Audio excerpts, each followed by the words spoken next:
大家好，我是罗伯特。独裁导向奴役，民主源于自由。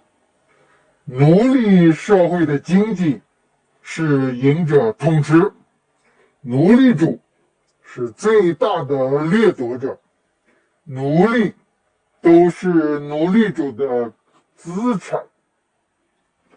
自由社会的经济是无强买强卖的自由市场经济，生产者和交易者是主要的经济角色。我的观点是，交易者，也就是商人，是民主社会的自由市场经济的核心角色。前面有讲到获取财富的三种模式：生产者模式、交易者模式、掠夺者模式。民主社会会遏制掠夺者模式，获取财富的方式主要是生产者和交易者两种模式。为什么我认为交易者是民主社会的核心角色呢？因为生产者和交易者的一个很大的区别就是规模效应。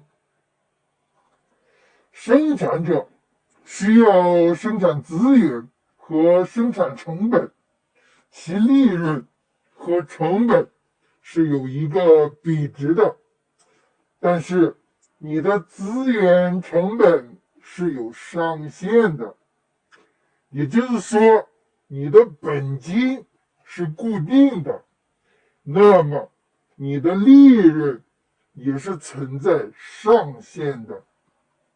举个例子，假设一亩土地可以收获1吨土豆，如果你有10亩，你只能收获10吨；你有100亩，就只有100吨的收成。你拥有多少土地是有一个固定上限值的，你的收获和利润也会是固定的。交易者呢，每次交易的利润是固定的，但是交易的次数是可以无上限的。你收买1吨土豆，利润就是1吨土豆的买入卖出差价。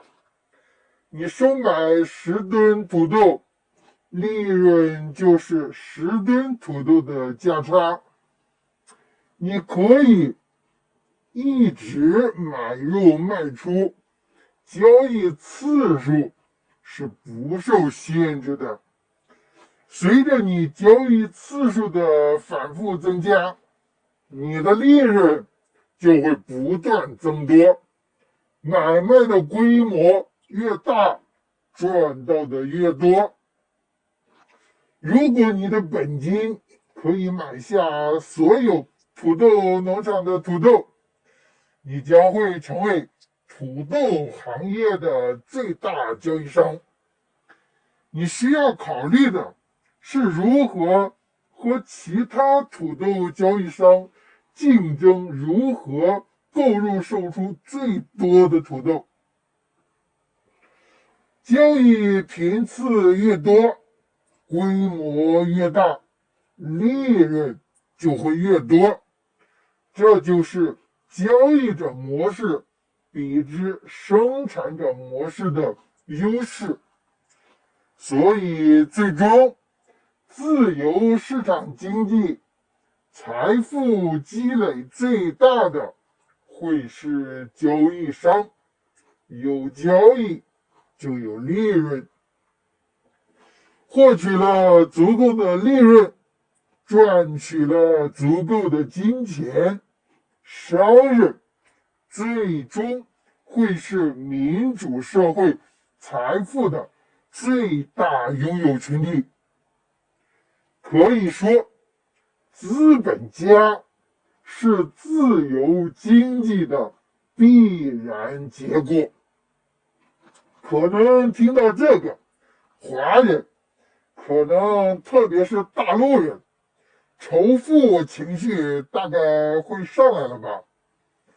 但是，请注意，民主社会、自由交易市场，人人都可以采纳交易者模式，人人都可以成为资本家。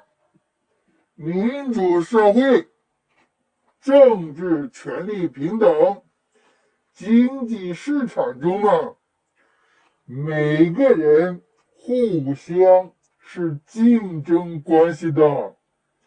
资本家，你也是有机会的，只要你愿意。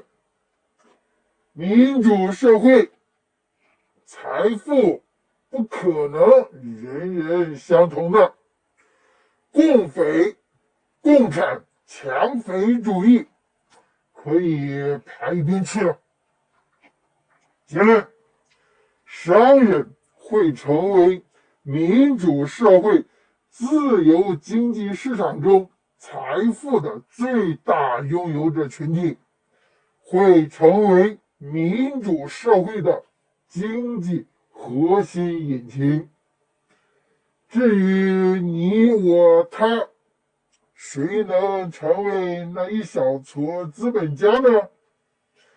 每个人、每个国民、每个公民都是有机会的，别仇富。